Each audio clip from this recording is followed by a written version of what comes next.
वहाँ सत्यकेतु नाम का राजा रहता था। वह धर्म की धुरी को धारण करने वाला, नीति की खान, तेजस्वी, प्रतापी, सुशील और बलवान था। उसके दो वीर पुत्र हुए जो सब गुणों के भंडार और बड़े ही रणधीर थे। राज्य का उत्तराधिकारी जो बड़ा लड़का था उसका नाम प्रताप भानु था। दूसरे पुत्र का नाम अरिमर्दन था जिसकी भुजाओं में अपार बल था और जो युद्ध में अटल रहता था। भाई भाई में बड़ा मेल और सब प्रकार के दोषों और छलों से रहित प्रीति थी। राजा ने जेठ पुत्र को राज्य दे दिया और आप भगवान के लिए वन को चल दिए। जब प्रताप भानु राजा हुआ, देश में उसकी दुहाई फिर गई। वह वेद में बताई हुई विधि के अनुसार उत्तम रीति से प्रजा का पालन करने लगा। उसके राज्य में पाप का कहीं लेश भी नहीं रह गया। राजा का हित करने वाला उस शुक्राचार्य के समान बुद्धिमान धर्मरुचि नामक उसका मंत्री था। इस प्रकार बुद्धिमान मंत्री और बलवान तथा वीर भाई के साथ ही स्वयं राजा भी बड़ा प्रतापी और रणधीर था। साथ में अपार चतुरंगी सेना थी जिसमें असंख्य योद्धा थे जो सब के सब रण में जूझ मरने वाले थे। अपनी सेना को देखकर राजा बहुत प्रसन्न हुआ और घमाघम नगाड़े बजने लगे। दिग्विजय के लिए सेना सजाकर वह राजा शुभ दिन साधकर और डंका बजाकर चला। जहाँ तहाँ बहुत सी लड़ाइयाँ हुई। उसने सब राजाओं को बलपूर्वक जीत लिया। अपने भुजाओं के बल से उसने सातों द्वीपों को वश में कर लिया और राजाओं से दंड ले लेकर उन्हें छोड़ दिया।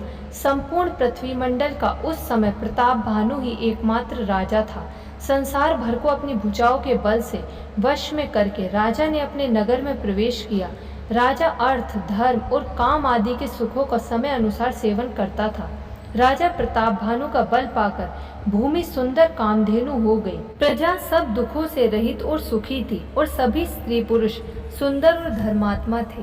धर्म रुचि मंत्री का श्री हरि के चरणों में प्रेम था। वह राजा के हित के लिए सदा उसको नीति सिखाया करता था। राजा गुरु, देवता, संत, पितृ और ब्राह्मण इन सबकी सदा सेवा करता रहता था। वेदों में राजाओं के जो धर्म बताए गए हैं, राजा सदा आदर पूर्वक और सुख मानकर उन सबका पालन करता था। प्रतिदिन अनेक प्रकार के दान देता और उत्तम शास्त्र, वेद और पुराण सुनता था। उसने बहुत सी बावलियां, कुएं, तालाब, फुलवाड़ियां, सुंदर बगीचे, ब्राह्मणों के लिए घर और देवताओं के सुंदर विचित्र मंदिर सब तीर्थों में बनवाए। वेद और पुराणों में जितने प्रकार के यज्ञ कहे गए हैं, राजा ने एक एक करके उन सब यज्ञों को प्रेम सहित हजार हजार बार किया।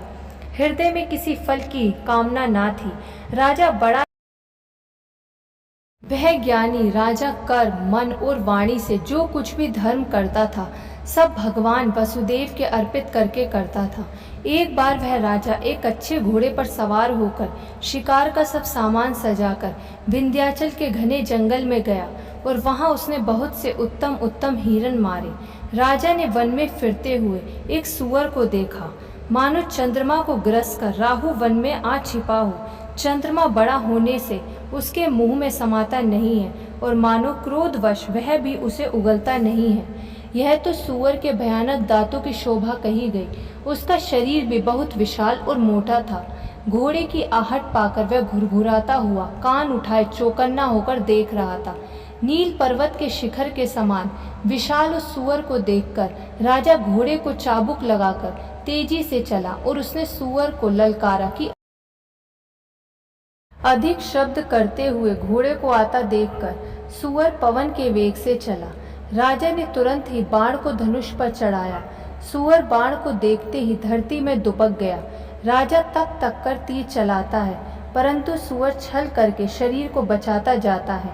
वह पशु कभी प्रकट होता और कभी छिपता हुआ भाग जाता था और राजा भी क्रोध के वश होकर उसके साथ लगा चला जाता था। सूअर बहुत दूर ऐसे घने जंगल में चला गया जहाँ हाथी घोड़े का गम नहीं था। राजा बिल्कुल अकेला था और वन में क्लेश भी बहुत था। फिर भी राजा ने उस पशु का पीछा नहीं छोड़ा। राजा को बड़ा धैर्यवान देखकर सूअर भागकर पहाड़ की एक गहरी गुफा में जा घुसा। उसमें जाना कठिन देखकर राजा को बहुत पछताकर लौटना पड़ा, पर उस बहुत परिश्रम करने से थका हुआ और घोड़े समेत भूख प्यास से व्याकुल राजा नदी तालाब खोजता खोजता पानी बिना बेहाल हो गया। वन में फिरते फिरते उसने एक आश्रम देखा। वहां कपट से मुनि का वेश बनाए एक राजा रहता था। जिसका देश राजा प्रताप भानु ने छीन लिया था और जो सेना को छोड़कर युद्ध से भाग गया था।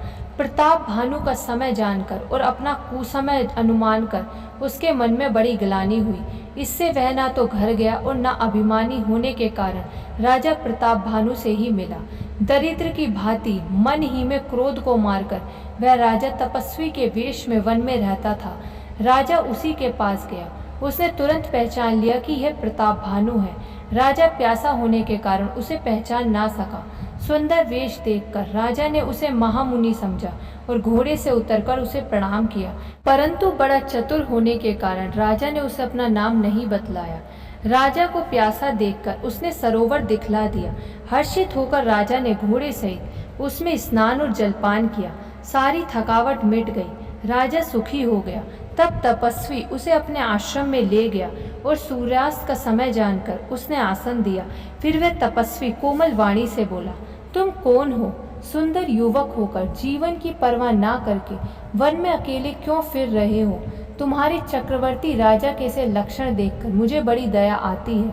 हे मुनीश्वर, सुनिए, प्रताप भानु नाम का एक राजा है। मैं उसका मंत्री हूँ। शिकार के लिए फिरता हूँ, राह भूल गया हूँ। बड़े भाग्य से यहाँ आकर मैंने आपके चरणों के दर्शन पाए हैं।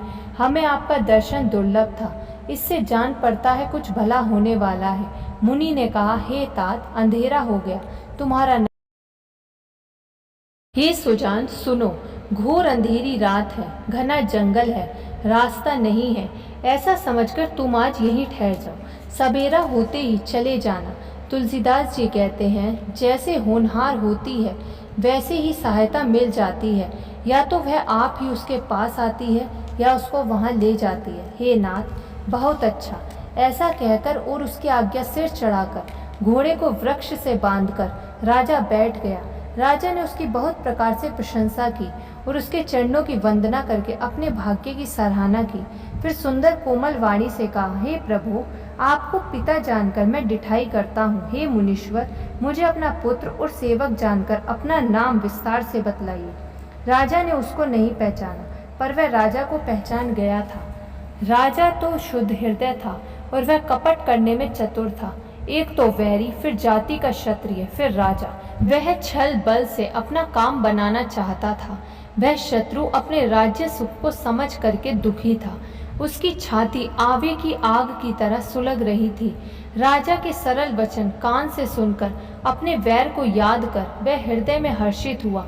वह कपट में डुबोकर बड़ी युक्ति के साथ कोमल वाणी बोला, अब हमारा नाम भिखारी है, क्योंकि हम निर्धन और अनिकेत हैं। राजा ने कहा, जो आपके सदृश विज्ञान के निधान और सर्वथा अभिमान रहित होते हैं, वे अपने स्वरूप को सदा छिपाए रहते हैं, क्योंकि कुवेश बनाकर रहने में ही सब तरह का कल्याण है। इसी से तो संत और वेद पुकार कर कहते हैं कि परम अकिंचन ही भगवान को प्रिय होते हैं। आप सरीखे निर्धन, भिखारी और गृहहीनों को देखकर ब्रह्मा और शिवजी को भी संदेह हो जाता है। आप जो हो सो हो, मैं आपके चरणों में नमस्कार करता हूँ। हे स्वामी, अपने ऊपर राजा की स्वाभाविक प्रीति और अपने विषय में उसका अधिक विश्वास देखकर सब प्रकार से राजा को अपने वश में करके अधिक स्नेह दिखाता हुआ वह बोला, हे राजन, सुनो, मैं तुमसे सत्य कहता हूँ, मुझे यहाँ रहते हुए बहुत समय बीत गया। अब तक ना तो कोई मुझसे मिला और ना मैं अपने को किसी पर प्रकट करता हूँ, क्योंकि लोक में प्रतिष्ठा अग्नि के समान है, जो तप रूपी वन को भस्म कर डालती है। तुलसीदास जी कहते हैं, सुंदर वेश देखकर मूढ़ नहीं, चतुर मनुष्य भी धोखा खा जाते हैं। सुंदर मोर को देखो, उसका वचन तो अमृत के समान है और आहार सांप का है। इसी से मैं जगत में छिपकर रहता हूँ। श्रीहरि को छोड़कर किसी से कुछ भी प्रयोजन नहीं रखता। प्रभु तो बिना जनाए ही सब जानते हैं। फिर कहो, संसार को रिझाने से क्या सिद्धि मिलेगी? तुम पवित्र और सुंदर बुद्धि वाले हो, इससे मुझे बहुत ही प्यारे हो और तुम्हारी भी मुझ पर प्रीति और विश्वास है। हे तात, अब यदि मैं तुमसे कुछ छिपाता हूँ तो मुझे बहुत ही भयानक दोष लगेगा। ज्यों ज्यों वह तपस्वी उदासीनता की बातें कहता था, त्यों ही त्यों राजा को विश्वास उत्पन्न होता जाता था। जब उस बगुले की तरह ध्यान लगाने वाले मुनि ने राजा को कर्म, मन और वचन से अपने वश में जाना, तब वह बोला, हे भाई, हमारा नाम एक तनु है। यह सुनकर राजा ने फिर सिर नवाकर कहा, मुझे अपना अत्यंत सेवक जानकर अपने नाम का अर्थ समझाकर कहिए। जब सबसे पहले सृष्टि उत्पन्न हुई थी तभी मेरी उत्पत्ति हुई थी, तब से मैंने फिर दूसरी देह नहीं धारण की, इसी से मेरा नाम एक तनु है। हे पुत्र, मन में आश्चर्य मत करो, तप से कुछ भी दुर्लभ नहीं है। तप के बल से ब्रह्मा जगत को रचते हैं, तप ही के बल से विष्णु संसार का पालन करने वाले बने हैं, तप ही के बल से रुद्र संहार करते हैं। संसार में कोई ऐसी वस्तु नहीं जो तप से ना मिल सके।